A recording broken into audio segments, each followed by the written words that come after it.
দি গল্পের জগতের আজকের পরিবেশনা বিখ্যাত সাহিত্যিক সুনীল গঙ্গোপাধ্যায় রচিত একটি রহস্য গল্প একটি লাল লঙ্কা।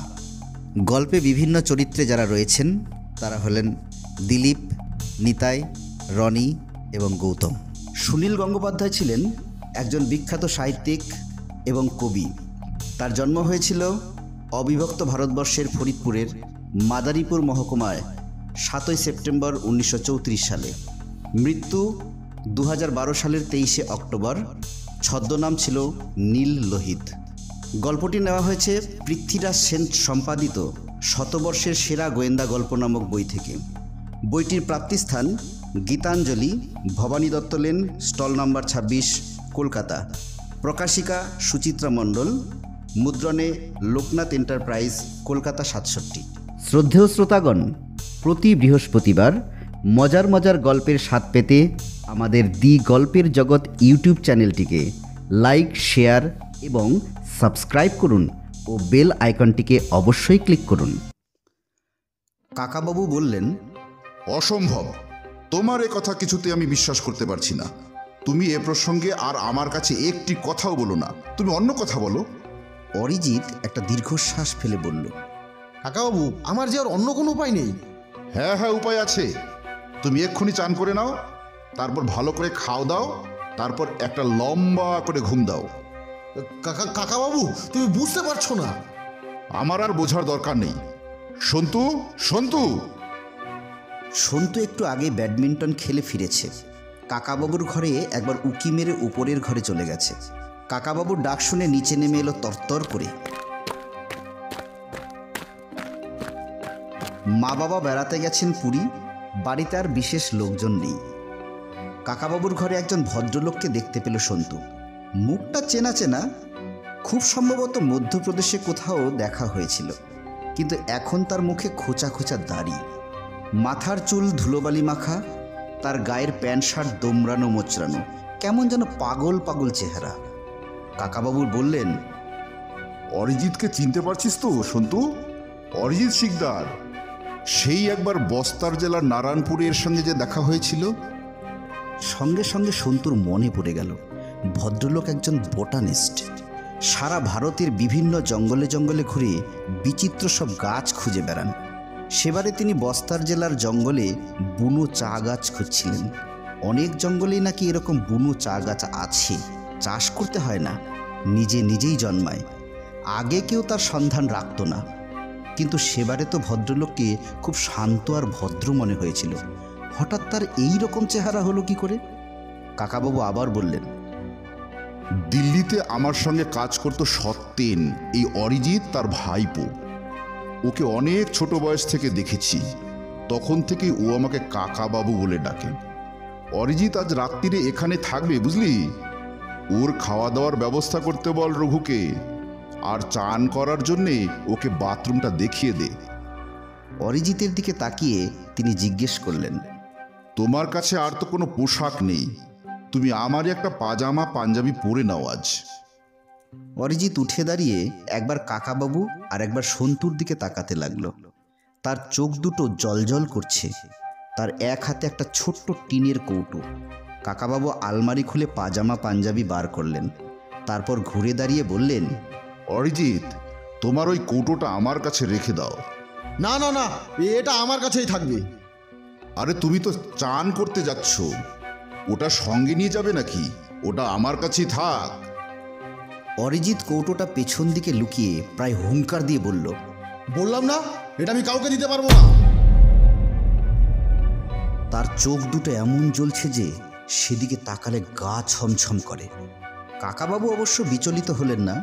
তিনি অরিজিতের চোখের দিকে কয়েক মুহূর্ত অপলকভাবে চেয়ে রইলেন, তারপর হাত বাড়িয়ে গম্ভীর আদেশের সুরে বললেন, দাও দাও ওটা আমাকে।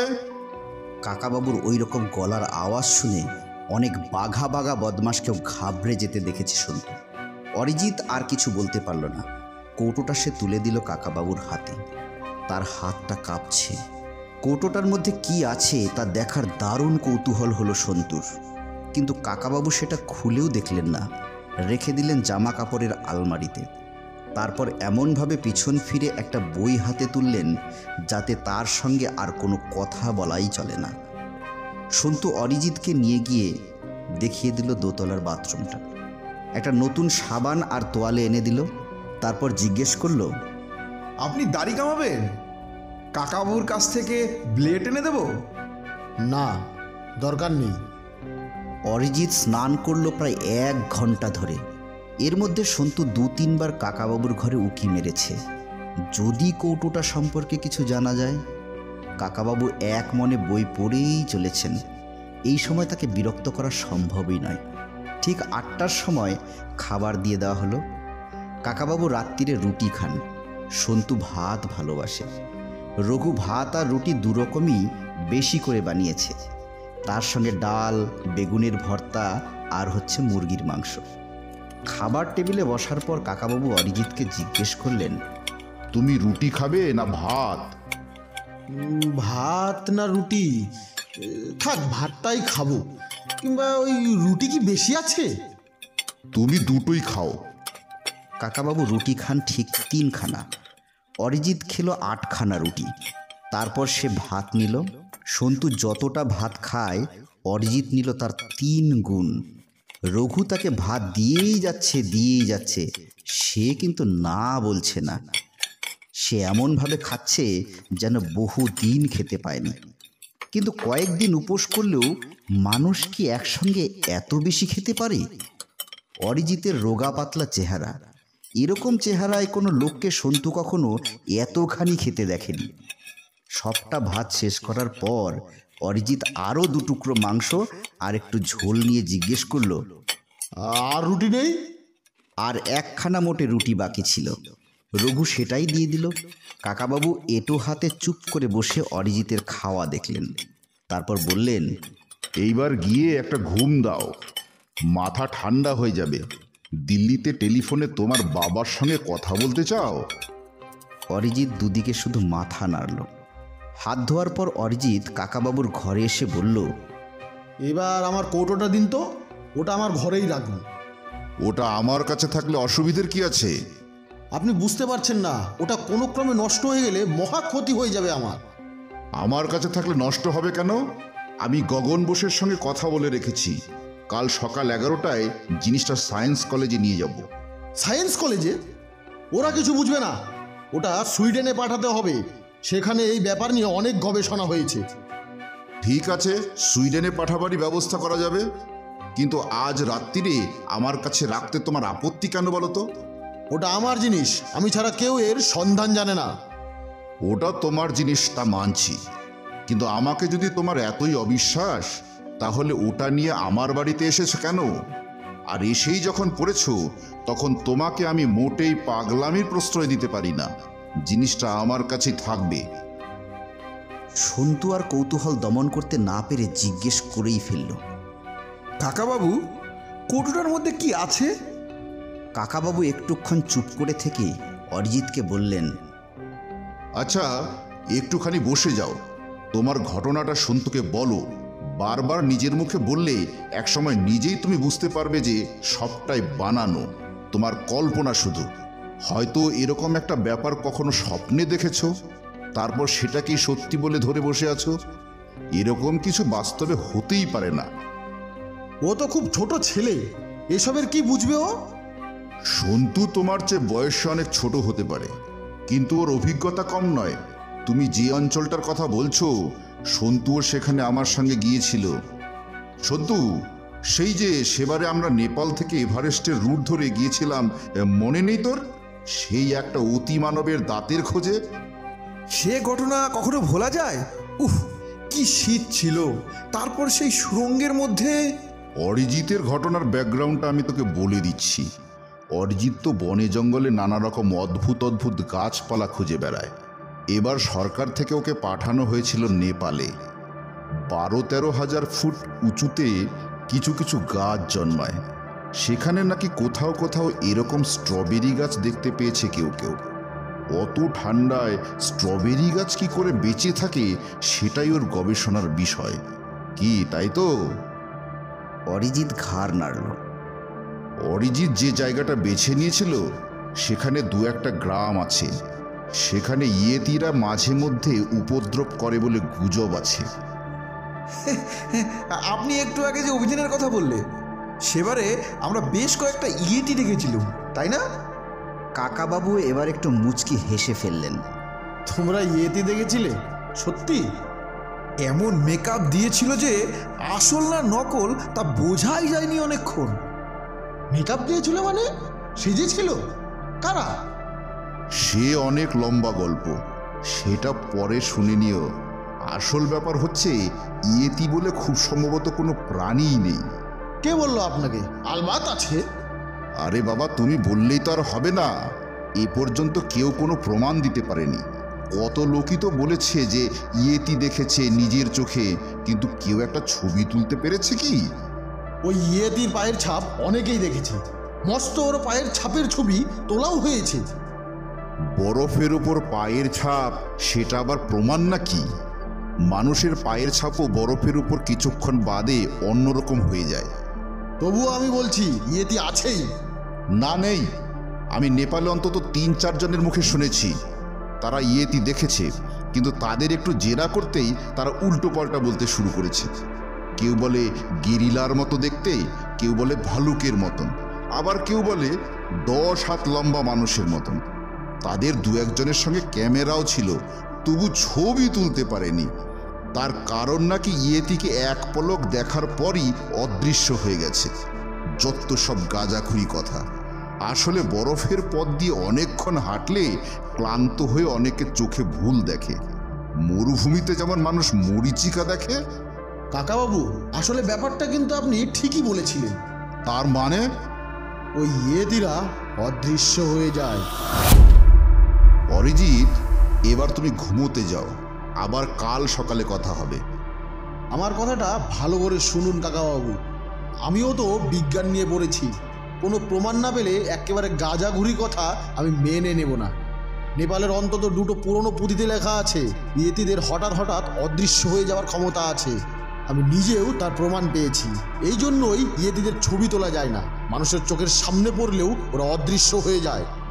পুঁথিতে যা লেখা থাকে তাই কি সত্যি হয় রে বাবা? বললাম যে আমি নিজের চোখে দেখেছি, এমনকি নিজেও সেটা পরীক্ষা করে দেখেছি। কাকাবাবু একটা দীর্ঘশ্বাস ফেলে সন্তুর দিকে তাকিয়ে বললেন, অরিজিৎ বলতে চায় হিমালয়ের কোনো একটা জায়গায় নাকি এক রকমের ফল পাওয়া যায়, যা খেলে অদৃশ্য হওয়া যায়। ইয়েতিরা নাকি সেই ফল খায়। আমাদের অরিজিৎ সেই ফলের সন্ধান পেয়েছে, এমনকি নিজে সেই ফল খেয়েও দেখেছে। আপনি এখনো আমার কথা বিশ্বাস করতে পারছেন না তো? এসব রূপকথার মতো গল্প শুনতেই ভালো, কিন্তু বিশ্বাস করার তো কোনো প্রশ্নই ওঠে না। শোনো, জল জিনিসটা গরম হলে বাষ্প হয়, তারপর সেই বাষ্প উড়ে যায়। এমনকি অনেক ধাতুকেও প্রচণ্ড উত্তাপ দিলে বাষ্প করা যায়, আবার ঠান্ডা হলে সেই ধাতু বা জল আবার ফিরে আসে। কিন্তু কোনো জীবন্ত প্রাণীকে বেশি গরম রাখলে পুড়ে ছাই হয়ে যাবে। সেই ছাইটাকে ঠান্ডা করলে কিন্তু সেই প্রাণীটাকে ফিরে পাওয়া যাবে না। কোনো জীবন্ত প্রাণী, এমনকি একটা পিঁপড়েকেও অদৃশ্য করে আবার ফিরিয়ে আনা অসম্ভব। কিন্তু কাকাবাবু, বিজ্ঞানীরা কি টাইম মেশিনে মানুষকে অদৃশ্য করতে পারবে না? স্টার ওয়ার্স ফিল্মে যে দেখি একটা যন্ত্রের মধ্যে দাঁড়ালে মানুষ অদৃশ্য হয়ে যাচ্ছে, আবার অন্য জায়গায় ফিরেও আসছে। ওসব এ যুগের রূপকথা। আগেকার গল্পে যেমন রাজপুত্র পক্ষীরাজ ঘোড়ায় চড়ে আকাশে উড়ে যেত, এখনকার গল্পেও তেমনি নায়কেরা স্পেসশিপে চেপে অন্য গ্রহে যায়, এমনকি এই গ্যালাক্সি পেরিয়ে গিয়ে যুদ্ধ করে আসে। এসব রূপকথা ছাড়া কিছুই না, বুঝলি? আমি যদি আপনার চোখের সামনে করে দেখাতে পারি, আমাকে কৌটোটা দিন তো একবার। কাকাবাবু আর কিছু বলার আগেই সে ছুটে গিয়ে জামা কাপড়ের আলমারিটা খুলে কৌটোটা বার করে এনে বলল, আমি নিজে দুবার এক্সপেরিমেন্ট করেছি, দুবারই আমি সাকসেসফুল। কৌটোটা খুলে সে সন্তুকে দেখালো। ভেতরের জিনিসটা দেখে সন্তু খানিকটা নিরাশ হয়ে গেল। এটা তো একটা লঙ্কা, বেশ বড় সড়ো টেবা টোবা গোলগাল লাল লঙ্কা। অরিজিৎ যেন তার মনের কথাটায় বুঝতে পেরে বলল, এটা লঙ্কা বলে মনে হচ্ছে তো, কিন্তু এটা এক ধরনের স্ট্রবেরি। এটা ঝাল নয় মোটেই, বরং টক মিষ্টি। কাকাবাবু শুনলে বিশ্বাস করবেন না, কিন্তু তোমাকে বলছি সন্তু, একেবারে সত্যি কথা বলছি। পাহাড়ে স্ট্রবেরি খুঁজতে খুঁজতে ঝোপে জারে যেখানে যে ফল দেখতাম অমনি আমি তা খেয়ে স্বাদ নিতাম, কিন্তু বিষাক্ত ফল খেয়ে ফেলার ঝুঁকিও কিন্তু বেশ ছিল। একদিন আমি এই ফল খেয়েই অদৃশ্য হয়ে গেলুম।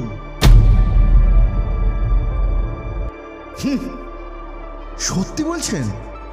1.5 দিন সে অবস্থাতেই ছিলুম। সিংবচি গ্রামে এসে ঘুরেছি লোকজনের মধ্যে, কিন্তু কেউ আমাকে দেখতেই পায়নি। আমি ভয় পেয়ে গেছিলাম খুব। পরে ওই রকম আরেকটা ফল খেয়ে নেবার পর আবার সব ঠিক হয়ে গেল। সন্তু একবার কাকাবাবু আর একবার অরিজিতের দিকে তাকালো, তারপর কৌটোটা হাতে তুলে নিল। দারুণ ভালো লাগে সেই সময়টা। খিদে তেষ্টাও থাকে না, দারুণ হালকা লাগে শরীরটা। মানে ওই শরীরটা অন্য কেউ দেখতে না পেলেও সেটা কিন্তু থাকেই।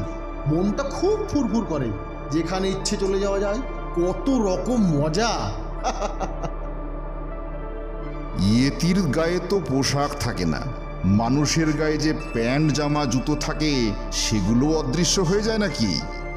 আপনি দেখবেন দেখবেন, বলুন, এক্ষুনি দেখাবো আপনাকে। আমি টপ করে ফলটা খেয়ে নিব, তারপর 1 মিনিটের মধ্যে আপনাদের চোখের সামনেই মিলিয়ে যাব। ওটা দাও তো একবার সন্তু। অরিজিৎ হাত বাড়াতেই কাকাবাবু প্রায় গর্জন করে উঠে বললেন, না, কোনো দরকার নেই। কাকাবাবু, আপনি ভয় পাচ্ছেন তো? আপনি অবিশ্বাস করবেন, আবার ভয়ও পাবেন। ওরকম অচেনা ফল খাবার দরকার নেই। দারুণ ভালো লাগে, দেখলেই খেতে ইচ্ছে হয়। আমি মাত্র 3টে পেয়েছিলাম। যদি আরো খুঁজে বার করা যায় তাহলে একটা বিরাট আবিষ্কার হবে। সন্তু, কোটোটা আলমারিতে রেখে দে। এবার তোমরা শুতে যাও তো। আর কোনো কথা নয়, যাও, আমার ঘুম পেয়েছে। সন্তু অনিচ্ছার সঙ্গে কৌটোটা রেখে দিল যথাস্থানে। কাকাবাবু এমনভাবে চেয়ে আছেন যে বেরিয়ে যেতেই হলো দুজনকে। অরিজিৎ সন্তুর কাঁধে হাত দিয়ে বলল, সন্তু, আমি কিন্তু বানিয়ে বানিয়ে গল্পটা শোনাইনি। সত্যি ওই ফলটার অদ্ভুত গুণ আছে। ওটা খেলে মানুষ অদৃশ্য হতে পারে। কাকাবাবু কিন্তু বিশ্বাস করলেন না। অরিজিৎকে তার ঘর দেখিয়ে দেবার পর সে শুয়ে পড়ল। সে সত্যিই খুব ক্লান্ত। একটু বাদেই তার নাক ডাকার শব্দ শোনা গেল। সন্তু উঠে গেল 3 তলায়। বড় হবার পর সে এই ছাদের ঘরটা নিজের জন্য পেয়েছে। এখানে সে অনেক রাত পর্যন্ত জেগে পড়াশোনা করতে পারে। মাঝে মাঝে ছাদে দাঁড়িয়ে আকাশের তারা দেখে। একটা বই নিয়ে বিছানায় শুয়ে পড়লেও তার মন বসল না পড়ায়। অরিজিতের কথাগুলোই মনে পড়ছে বারবার। ছেলেবেলা থেকেই সন্তু অদৃশ্য হবার স্বপ্ন দেখেছে। অদৃশ্য হতে পারলে সত্যি একটা মজার ব্যাপার হয়। তাকে কেউ দেখতে পাবে না, অথচ সে সবাইকে দেখতে পাবে। হেমেন্দ্র কুমার রায়ের লেখা অদৃশ্য মানুষ নামক একটা বই পড়ে সন্তুর একসময় মনে হয়েছিল সত্যি ওই রকম একজন অদৃশ্য মানুষ আছে। কিন্তু কাকাবাবু যে বললেন বিজ্ঞানের দিক থেকেও নাকি অদৃশ্য হওয়া অসম্ভব। অথচ অরিজিতের কথা শুনে মনে হয় না যে সে আগাগোড়ায় মিথ্যে কথা বলছে। খাওয়ার সময় অরিজিৎ অতগুলো খাবার খেলো। সে বলল অদৃশ্য হলে নাকি খিদে তেষ্টাও পায় না। অদৃশ্য অবস্থা থেকে আবার সাধারণ অবস্থায় ফিরে এলে তখন একসঙ্গে 2-3 দিনের খিদে পায়। বই পড়াতেও মন নেই, ঘুমও আসছে না। বিছানায় শুয়ে ছটফট করছে সন্তু। ঘড়িতে দেখল রাত 1:30 বাজে। বিছানা ছেড়ে বাইরে বেরিয়ে এলো সন্তু। মনে হয় সারা কলকাতায় এখন ঘুমিয়ে পড়েছে। কোথাও কোনো শব্দ নেই। পা টিপে টিপে দোতলায় নেমে এলো সে। অরিজিতের প্রচণ্ড জোরে নাক ডাকছে। কাকাবাবুরও নাক ডাকার বেশ শব্দ হয়। সারা বাড়িতে এছাড়া আর কোনো শব্দ নেই। কাকাবাবুর ঘরে আলো জ্বলছে। কাকাবাবুর এই এক স্বভাব, প্রায়ই আলো জ্বেলে ঘুমিয়ে পড়েন। মা, বাবা কিংবা সন্তু কেউ একজন ঘরে এসে আলো নিভিয়ে দিয়ে যায়। আজ বাড়িতে মা বাবাও নেই। সন্তু কাকাবাবুর ঘরের দরজাটা ঠেলে খুলল। কাকাবাবু টের পেলেন না। ঘরের মধ্যেও কয়েক মুহূর্ত দাঁড়িয়ে রইল সন্তু। তার খুব লোভ হচ্ছে। ফলটা খেয়ে দেখলে কেমন হয়? কাকাবাবু কি রাগ করবেন? অরিজিৎ বলেছিল অদৃশ্য হলে সে অবস্থায় 1.5 দিনের বেশি থাকা যায় না। 1.5 দিন পরেই তো সব ঠিক হয়ে যাবে। কাকাবাবু অরিজিতের কথায় বিশ্বাস করেনি, কিন্তু আমার কথা তো বিশ্বাস করবেন।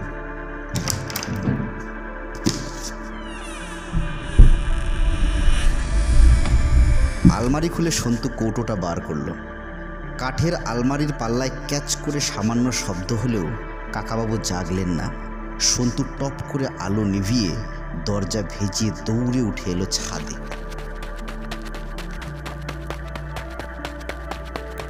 যা থাকে কপালে খেয়েই দেখা যাক। সন্তু ঝাল খেতে পারে না বেশি। ফলটাকে লঙ্কার মতন দেখতে, একেবারে টকটকে লাল। যদি এটা লঙ্কা হয় তাহলে দারুণ ঝাল হবে। সন্তু প্রথমে একটা ছোট্ট কামড় দিল।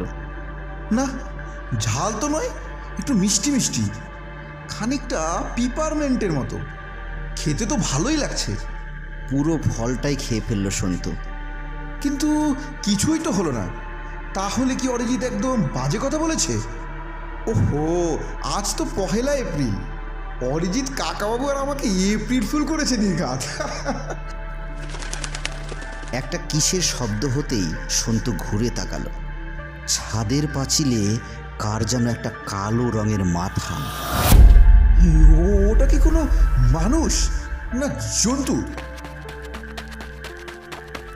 সন্তু দৌড়ে নিজের ঘরে ঢুকবার চেষ্টা করেও পারল না। তার আগেই মাথাটা যেন বো বো করে ঘুরতে লাগলো। কানে ভো ভো শব্দ হলো। সে ঝুপ করে পড়ে গেল অজ্ঞান হয়ে।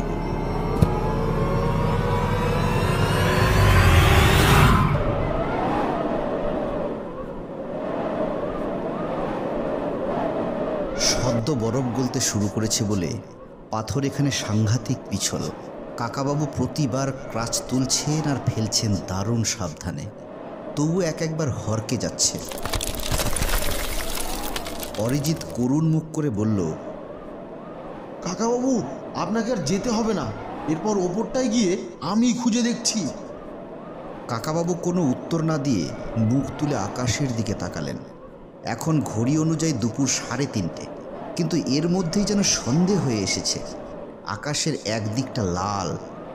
এই শীতেও কাকাবাবুর কপালে বিন্দু বিন্দু ঘাম জমেছে। তার নিঃশ্বাসের কষ্ট হচ্ছে। কাঠমান্ডুতে তার 2-3 জন বন্ধু বারবার অক্সিজেন সঙ্গে নেবার কথা বলেছিল। কাকাবাবু তাতে কর্ণপাত করেননি। আজকাল তো অক্সিজেন ছাড়াই কেউ কেউ এভারেস্টে ওঠার চেষ্টা করছে, সুতরাং এই 12-13 হাজার ফিটে কি আর কষ্ট হবে। কাকাবাবু নিজেও এর চেয়ে অনেক উঁচুতে উঠেছেন আগে, কিন্তু এবারে তার হাঁপ ধরে যাচ্ছে। হঠাৎ যেন বাতাস কমে গেছে এদিকে। অরিজিৎ আবার বলল, কাকাবাবু, আপনি এখানেই বিশ্রাম নিন, বরং আমি ওপর দিকটা দেখে আসছি। আগেরবার এখানেই পেয়েছিলাম এই জিনিসগুলো। না না, আমি শেষ পর্যন্ত দেখতে চাই। তুমি আমাকে এত দূর নিয়ে এসেছো, এইটুকু আর বাকি থাকে কেন বলো তো? আপনি বিশ্বাস করুন, আমি আগেরবার এই জায়গাতেই পেয়েছি। ওই ফলটাই পেয়েছি আমি এখানে। এখন আমি তোমার সব কথায় বিশ্বাস করতে বাধ্য। চতুর্দিকে সাদা বরফের টোপর পড়া পাহাড়ের চূড়া, মাঝে মাঝে ঘাসের চাপড়া ছাড়া বড় গাছ আর এদিকে নেই। এদিককার শেষ গ্রাম নাংপো থেকে ওরা বেরিয়েছে সকাল 6টায়। সারা দিনে একবারও সূর্যের মুখ দেখা যায়নি। এই নিয়ে 3 দিন কেটে গেল এই অঞ্চলে। অনেক খোঁজাখুঁজি করে কোথাও দেখা যায়নি সেই লঙ্কার মতো ফলের গাছ। 2 জন মাত্র শেরপাকে সঙ্গে আনা হয়েছে, আং শেরিং আর ছোটা দাজু। কাকাবাবু তার পুরনো বন্ধু মিংমাকে খোঁজ করেও পাননি। সে চলে গেছে অন্য কোথাও অভিযাত্রীদের সঙ্গে। আং শেরিং আর ছোটা দাজু দারুণ তেজি আর শক্তিশালী, কিন্তু তারা এই কাস্তের মতন পাহাড়টায় কিছুতেই উঠতে চায় না। তাদের ধারণা এই পাহাড়টায় অপদেবতা আছে। খানিকটা নিচে তারা থেমে গেছে। শো শো করে হাওয়া বইতে শুরু করে দিল। অরিজিৎ আরো কাচুমাচু ভাবে বলল, কাকাবাবু, আজকে আর থাক, কাল আবার চেষ্টা করা যাবে না হয়? এতখানি যখন উঠেছি, এই পাহাড়টা আজ দেখা শেষ করতেই হবে। চলো, আর দেরি করে লাভ কি? কিন্তু অন্ধকার হয়ে গেলে আর কিছু দেখা যাবে না তো। আরে বাবা, আমার কাছে টর্চ আছে। তুমি জানো না অরিজিৎ, সন্তুকে সঙ্গে না নিয়ে আমি আজকাল কোথাও যাই না। এবার সন্তুর জন্যই আমাকে এখানে আসতে হয়েছে। কাকাবাবু, সন্তু যে এরকম একটা কাণ্ড করবে আমি তা ভাবতেই পারিনি। আলমারিটা তালা না দিয়ে আমি যে কি ভুল করেছি আসলে আমি তোমার কথায় বিশ্বাসই করিনি, গুরুত্বই দিইনি। এখনো আমার বিশ্বাস হচ্ছে না। সেই রাতের পর থেকে সন্তুকে আর খুঁজে পাওয়া যায়নি। ছাদের উপর পড়েছিল কৌটোটা, তার মধ্যে লাল লঙ্কার মতো ফলটাও নেই। অরিজিৎ তা দেখে মাথায় হাত দিয়ে বসে পড়েছিল। তার ধারণা সন্তু সেই ফলটা খেয়ে ফেলে অদৃশ্য হয়ে গেছে। কাকাবাবু সন্তুর ঘর এবং ছাদের প্রায় প্রতিটি ইঞ্চি পরীক্ষা করে দেখেছেন। সন্তুর হঠাৎ চলে যাওয়ার কোনো চিহ্নই নেই। সে পাজামা আর পাঞ্জাবি পরেছিল, তার চটি জোড়া পর্যন্ত রয়ে গেছে। বিছানার উপর একটা বই আধ খোলা। সন্তু কোনো কারণে হঠাৎ কোথাও চলে গেলে নিশ্চয়ই কাকাবাবুকে চিঠি লিখে রেখে যেত, কিংবা কিছু একটা চিহ্ন তো রেখে যেত। সেরকম কিছুই নেই। তবে সন্তু যে এই লাল ফলটা চুপি চুপি খেয়েছে তাও তো ঠিক। সে সত্যি অদৃশ্য হয়ে গেল। কাকাবাবু, অদৃশ্য মানুষদের কথা বলার ক্ষমতাও থাকে না, আবার তাদের কথা কেউ শুনতেও পায় না। আমি নিজে যেবার অদৃশ্য হয়েছিলাম সেবার গ্রামের মানুষের কাঁধে হাত দিয়ে অনেকবার ডেকেছি, কিন্তু তারা কিছুই বুঝতে পারেনি। অদৃশ্য মানুষের ছোঁয়াও টের পাওয়া যায় না। এই সব কথা শুনেই রাগে কাকাবাবুর গা জ্বলে যাচ্ছে। দুদিন অপেক্ষা করেও সন্তুর কোনো খোঁজ না পেয়ে কাকাবাবু উতলা হয়ে উঠেছিলেন। তাহলে কি অরিজিতের কথাই ঠিক? সন্তু একেবারে হাওয়ায় অদৃশ্য হয়ে গেল। তখন তিনি জেদ ধরলেন তিনি নিজে ওই ফল একটা খেয়ে দেখবেন। সন্তু একটা ফল খেয়ে অদৃশ্য হয়ে গেছে, এরকম একটা অদ্ভুত কথা তিনি তার বৈজ্ঞানিক বন্ধুদের কিংবা পুলিশ বন্ধুদেরও বলতে পারেননি। তারা নিশ্চয়ই ভাববেন কাকাবাবুর মাথাটা খারাপ হয়ে গেছে। পরের দিনই টিকিট কেটে কাঠমান্ডু। তারপর গাড়িতে অনেকটা পথ আসার পর শুরু হয়েছে পায়ে হাঁটা। আরশেরিং আর ছোটা দাজুকে প্রথমে আসল উদ্দেশ্যটা বলাই হয়নি। কাকাবাবু বলেছিলেন তিনি সিলভার লেপার্ডদের ছবি তুলতে চান। পৃথিবীতে শুধু এই অঞ্চলটাতেই রূপলি নেকড়েদের কদাচিৎ দেখতে পাওয়া যায়। কাঠমান্ডুতেও তিনি এই কথা বলেই অভিযানের অনুমতি জোগাড় করে এনেছিলেন। এই কাস্তের মতো পাহাড়টার কাছে আরশেরিং বলেছিল, বাবু সাহেব, এখানে তো সিলভার লেপার্ড পাবেন না। এখানে অপদেবতারা আছে, এখানে অন্য কোনো জন্তু জানোয়ার থাকে না। সিলভার লেপার্ড খুঁজতে গেলে আরো 1000 ফিট উঁচুতে উঠতে হবে। তখন কাকাবাবু অন্য কিছু বলতে বাধ্য হলেন। তিনি সরাসরি ইয়েতির প্রসঙ্গ না তুলে বলেছিলেন, আমি একটা লাল লঙ্কার মতো ফল খুঁজছি, যা অনেক ওষুধ হিসেবে কাজে লাগে। সেই কথা শুনেই আংসেরিং আর ছোটা দাজু একসঙ্গে ভয় পেয়ে বলে উঠেছে, বিস্ফল বিস্ফল। কাকাবাবু অনেক কষ্টে তাদের কাছ থেকে আরও খবর জেনেছিলেন। ছোটা দাজুর বয়স কম, সে কখনো ওই ফল দেখেইনি। পাহাড়ে ওই ফল খুব কমই দেখা যায়। আরশেরিং বলেছিল, আমি ওই ফল দুবার মাত্র দেখেছি। 13,000 ফিটের কাছাকাছি উচ্চতায় ওই ফলের গাছ জন্মায় পাহাড়ের কাছে কাছে। সেই ফল প্রথমে থাকে কালো, তারপরে লাল হবার আগেই কারা যেন তুলে নেয়। ওরকম লাল ফল খুব কম দেখা যায়। সকলের ধারণা ওই লাল লঙ্কার মতন ফলগুলো অপদেবতার কাছে খুবই প্রিয় খাদ্য। আরশেরিং আরও একটি রোমহর্ষক কাহিনী শুনিয়েছিল। আমাদের গ্রামের দুটি ছেলে একবার ওই কাস্তে পাহাড়ের উপরে গিয়ে ওরকম দুটো বেশ লাল ফল খেয়ে ফেলেছিল। তারপর তাদের চেহারা বদলাতে শুরু করলো। তাদের সারা গায়ে বড় বড় লোম গজিয়ে ওঠে, চেহারাটা হয়ে যায় বাদরের মতন। তারা লাফাতে লাফাতে গ্রাম ছেড়ে পাহাড়ের দিকে চলে যায়, আর ফিরে আসেনি। সেই থেকে আমরা সবাই ওই রকম লাল ফল কখনো দেখতে পেলে হাত দিতে সাহস করে না। এই ঘটনার কথা শুনে অরিজিৎ গোল গোল চোখে কাকাবাবুর দিকে তাকিয়েছিল। তবু কাকাবাবুর বিশ্বাস হয়নি। ওই ফল নিজে খেয়ে দেখার ইচ্ছে তার মনে আরও জোরালো হয়ে উঠেছিল। আরশেরিংরা আর আসতে চায়নি। তবু কাকাবাবু চূড়া পর্যন্ত উঠে দেখতে চান। আকাশের রং ক্রমে ম্লান হয়ে আসছে। এরপর নিচে নামতে আরও বেশি অসুবিধে হবে। তবুও কাকাবাবু আস্তে আস্তে ক্রাচ ফেলে উপরে উঠছেন। একটু পরে অরিজিৎ বলল, কাকাবাবু, আমায় ক্ষমা করুন, আমার ভুল হয়েছে। ওই যে পাশের পাহাড়টা দেখুন, এখান থেকে ওটাকে ঠিক কাস্তের মতনই মনে হচ্ছে। পাশাপাশি দুটো ঠিক একই রকমের পাহাড়। আমার মনে হচ্ছে ওই পাশের পাহাড়টাতে আমি ফলগুলো পেয়েছিলাম।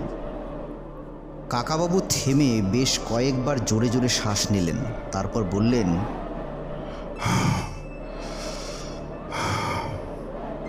তোমার আর কিছু ভুল হয়নি তো? তুমি ওই লাল ফল নিজে কি সত্যি খেয়েছিলে? নিশ্চয়ই। আপনার কাছে আমি মিথ্যে কথা কেন বলবো? তাছাড়া এরকম অদ্ভুত অভিজ্ঞতা না থাকলে আপনার কাছে আমি এত দূর থেকে ছুটে যাবই বা কেন? কাকাবাবুর একদিকের কাঁধে ঝুলছে ক্যামেরা, অন্যদিকের কাঁধে ঝুলছে রাইফেল। তিনি দুটোই নামিয়ে রাখলেন। তারপর ওভারকোটের পকেট থেকে একটা ছোট্ট ফ্লাস্ক বের করে এক ঢোক গরম চা খেলেন।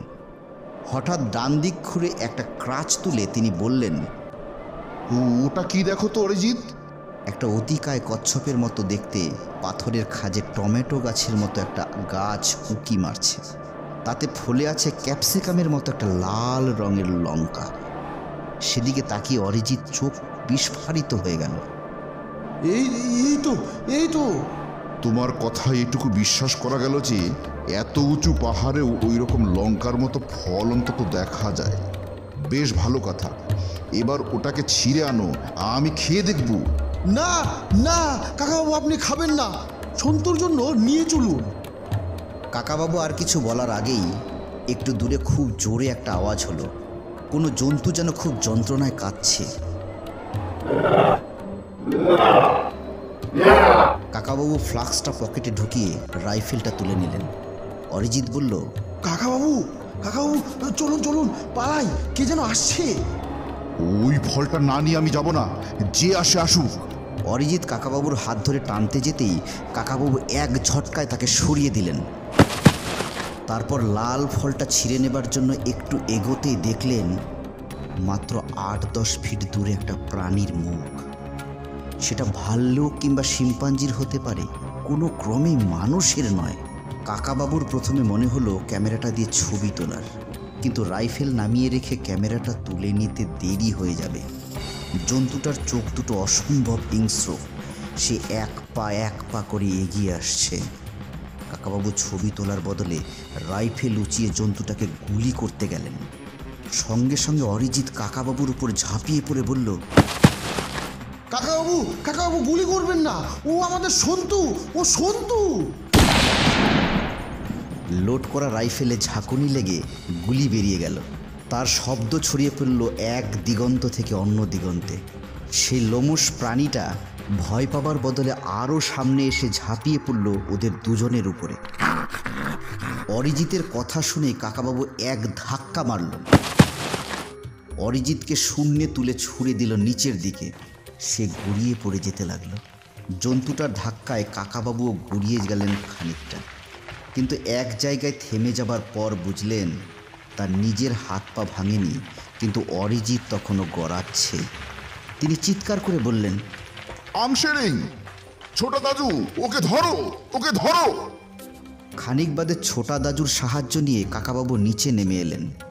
আংশেরিং অরিজিৎকে কোলে নিয়ে বসে আছে। অরিজিতের জ্ঞান নেই। তার মাথা কেটে গলগল করে রক্ত বেরোচ্ছে। খুব সম্ভবত একটা হাতের হাড়ও ভেঙে গেছে। জামা টামা রক্তে মাখামাখি। আংশেরিং শান্ত গলায় কাকাবাবুকে বলল, বাবু সাহেব, তোমাদের বলছিলাম না ওই অপদেবতা পাহাড়ে ওঠে না, এক্ষুনি শহরে হাসপাতালে না নিয়ে গেলে ওই সাহেবটা বাঁচবে না। পরের দিনই কাকাবাবু অরিজিৎকে নিয়ে পৌঁছে গেল কাঠমান্ডুতে। কাকাবাবুর নিজেরও যে একটা হাত মচকে গেছে আর ডান দিকের কানের পেছনে অনেকটা জায়গা থেতলে গেছে সে কথা কাউকে বললেন না। অরিজিৎকে সরকারি হাসপাতালে ভর্তি করে তিনি সেখানেই বসে রইলেন সারা রাত। ভোরবেলা অরিজিতের জ্ঞান ফিরেছে, আর তেমন বিপদের আশঙ্কা নেই শুনে কাকাবাবু ফিরে গেলেন হোটেলে। সারা রাত জাগলেও সকালবেলা ঘুমোবার কোনো মানে হয় না। কাকাবাবু ভালো করে স্নান করে ব্রেকফাস্টের অর্ডার দিলেন। তার চোয়াল শক্ত হয়ে আছে। তিনি কোনো দিন হার স্বীকার করেন না। তিনি মনে মনে ঠিক করে ফেলেছেন এর মধ্যে যে আবার তিনি ওই কাস্তে পাহাড়ে ফিরে যাবেন। ওই লাল লঙ্কার মতো একটা ফল তার চাই। ওই ফল খাওয়ার পরের ফলাফল তিনি নিজে না বুঝলে সন্তুকে কিছুতেই খুঁজে বার করা যাবে না। সবেমাত্র ব্রেকফাস্ট শেষ করেছেন, এমন সময় বেজে উঠল টেলিফোন। হাসপাতাল থেকে কোনো খবর এসেছে ভেবে তিনি রিসিভারটা তুলতেই অন্যদিকের গলার আওয়াজ শুনে আনন্দে তার বুকটা কেঁপে উঠল। সন্তু, উফ কাকাবাবু, এতক্ষণে আপনাকে পাওয়া গেল। আমি কাল দুপুর থেকে কাঠমান্ডুর সব হোটেলে আপনাকে খুঁজছি। সন্তু, তুই তুই কোথা থেকে কথা বলছিস? কলকাতা থেকে, আমাদের বাড়ি থেকে। আমাদের বাড়ি থেকে? তুই তাহলে অদৃশ্য হয়ে যাসনি? কি যে বলেন, আপনি না বলেছিলেন মানুষের পক্ষে অদৃশ্য হওয়া অসম্ভব। তা তো বটেই, কিন্তু তোকে আমরা খুঁজে পাইনি কেন? তুই কোথায় গিয়েছিলি? তুই লাল লঙ্কাটা খেয়েছিলি না? হ্যাঁ কাকাবাবু, আমি ভেবেছিলাম আমি নিজেই পরীক্ষা করে দেখব, কিন্তু ওটা স্ট্রবেরিও নয়, লঙ্কাও নয়। ওটা একটি বিষাক্ত ফল। ওটা খেলে মাথা ঘুরে যায়, কান ভোবো করে, তারপর মানুষ অজ্ঞান হয়ে যায়। অদৃশ্য কিছু হয় না। তাহলে তুই কোথায় ছিলি সন্তু? সেটা একটা মজার ব্যাপার। আপনার সেই ত্রিপুরার রাজকুমারের কথা মনে আছে? আমাদের ওপর তার খুব রাগ। সে দুটো গুন্ডা পাঠিয়েছিল আমাকে ধরে নিয়ে যাওয়ার জন্য। গুন্ডা দুটো ড্রেন পাইপ বেয়ে উঠে এসেছিল ছাদে। তারা ভেবেছিল আমাকে জোর করে হাত পা বেঁধে তারা নিয়ে যাবে, কিন্তু তারা ধরবার আগেই আমি অজ্ঞান। ওরাই ঘাবড়ে গেল। কাকাবাবু একটু চুপ করে গিয়ে শান্ত গলায় বললেন, তোর ভয় পাবার দরকার নেই সন্তু। আসল ব্যাপার কি হয়েছিল তুই বল তো। আমি আসল কথাটাই বলছি তো। রাজকুমার আমাকে বেঁধে নেওয়ার জন্য দুটো লোক পাঠিয়েছিল, কিন্তু সেই সময় আমি অজ্ঞান, কোনো বাধাই দিতে পারিনি। লাল লঙ্কাটা তক্ষুনি খেয়েছিলাম যে, তারপর নাকি আমি পাক্কা 2.5 দিন অজ্ঞান হয়ে থেকেছিলাম। গোড়ার দিকটা আমার মনে নেই, কিন্তু শেষের দিকে আমি আধো আধো স্বপ্নে কত দেশে ঘুরে বেরিয়েছি। অন্যদের কথা একটু একটু শুনতে পেলেও উত্তর দিতে পারিনি। বুঝলেন কাকাবাবু, এই লাল লঙ্কার রহস্যটা আমি আবিষ্কার করেছি। এটা একটা বুনো বিষাক্ত ফল। ওটা খেলে মানুষ অনেকক্ষণ অজ্ঞান হয়ে থাকে। সেই সময় স্বপ্ন দেখে ভাবে বুঝি অদৃশ্য হয়ে অনেক জায়গায় ঘুরছে। আমি ডেফিনিট অরিজিৎদার এইরকম ব্যাপারই হয়েছে। কাকাবাবু অবিশ্বাসের সুরে বললেন, সেই রাজকুমার লোক পাঠিয়ে তোকে ধরে নিয়ে গিয়েছিল? সেখান থেকে তুই ছাড়া পেলে কি করে? রাজকুমার খুব জব্দ হয়ে গেছে কাকাবাবু। ওর লোক তো অজ্ঞান অবস্থায় আমাকে ধরে নিয়ে যায়। 2.5 দিনের মধ্যে আমি জাগিনি। মাঝখানে কি ঘটেছে তাও আমি জানি না। এদিকে রাজকুমার ভেবেছিল ওর সাগরেদদের হাতে মার খেয়ে আমি বুঝি মরতে বসেছি। ডাক্তার ডেকে এনে আমার চিকিৎসাও করিয়েছে, ওষুধও খাইয়েছে। আমি চোখ মেলবার পর সে বলেছিল, উফ, বাঁচালে। তোমাকে 2-4 দিন আটকে রেখে তোমার কাকাবুর কাছ থেকে 2-4টে জিনিস আদায় করবো ভেবেছিলাম। শেষে দেখছি মরা মেরে খুনের দায় পড়ার মতন অবস্থা। তুমি মরে গেলে আমাদের পুরো উদ্দেশ্যটাই ব্যর্থ হয়ে যেত। যাও বাছা, এবারের মতন ফিরে যাও ঘরে। কি খেলায় দেখালে। 2.5 দিন অজ্ঞান, অথচ শরীরের মাথায় কোনো চোট নেই। জানেন কাকাবাবু, শেষ পর্যন্ত রাজকুমার আমাকে খাতির করে বাড়িতে পৌঁছে দিয়েছে কাল দুপুরে। তারপর থেকে আপনাকে টেলিফোন করবার অনেক চেষ্টা করেছি। সন্তুর সঙ্গে কথা শেষ করবার পর কাকাবাবু একটা স্বস্তির নিঃশ্বাস ফেললেন। অরিজিতের উপর তার রাগটাও কমে গেল। সে বেচারা ওই বিষ ফল খেয়ে অজ্ঞান হয়ে যাওয়াটাই অদৃশ্য হওয়া ভেবেছে। এর জন্যই ঝোপে ঝাড়ে যেসব অচেনা ফলটল ফলে থাকে তা হুট করে খেতে নেই।